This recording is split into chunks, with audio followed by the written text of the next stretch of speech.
এই কি করতেছ এটি? এগুলো যেন অনেক মজার একটা খাবার। এটি ওই যে রসুন পেঁয়াজ মরিচ দিয়ে মাখাইছো না? সরিষার আগে দেখতাম, তেল। মানে অনেক আগে যখন ছোট ছিলাম তখন আমার মা খালারা দেখতাম মরিচ পেঁয়াজ রসুন দিয়া ভাত মাখাইতো, মানে বাসি যে ভাতটা, এটা বাসি ভাত। ঠিক আছে, অনেক মজা লাগতো। তো আজকে দেখি ও বানাইছে, হ্যাঁ তো। হ্যাঁ দেখি কেমন হয়েছে। সবাই দিব। সে মজা শুধু একা খাবো না, মানে সবাই লেগে মাখাইছি। মানে এই খাউনটা যে না খেয়েছে না, সে অনেক বড় একটা জিনিস মিস করছে। এটা মানে তেল আছে, সরিষার তেল, তারপরে পেঁয়াজ রসুন মরিচ, এত মজা লাগে। আর লবণ হ্যাঁ, লবণ তো লবণ। ফেলে দিতে হবে। না লবণটা ঠিক আছে, ঠিক আছে। হ্যাঁ অনেক একদম সেই মজা লাগে। মানে এক নলা মুখে দিলে মনে হয় যে না তুই এটা খাইছো, এটা মানে গরুর গোস্ত ফেল। তবে এটা কিন্তু খাওয়ানো শিখাইছে আমার হাজবেন্ড আর কাকুলি।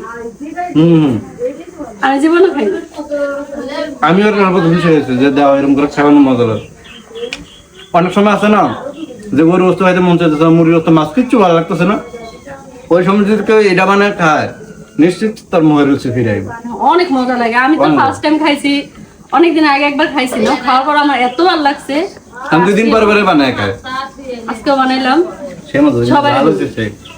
ঝালই তো মজা, যে কোনো জিনিস যত ঝাল হবে তত মজা লাগে। আর আপনারা কে কে খাইছেন একটু কমেন্ট করেন, অনেকে খাইতে পারে। হ্যাঁ অনেকেই।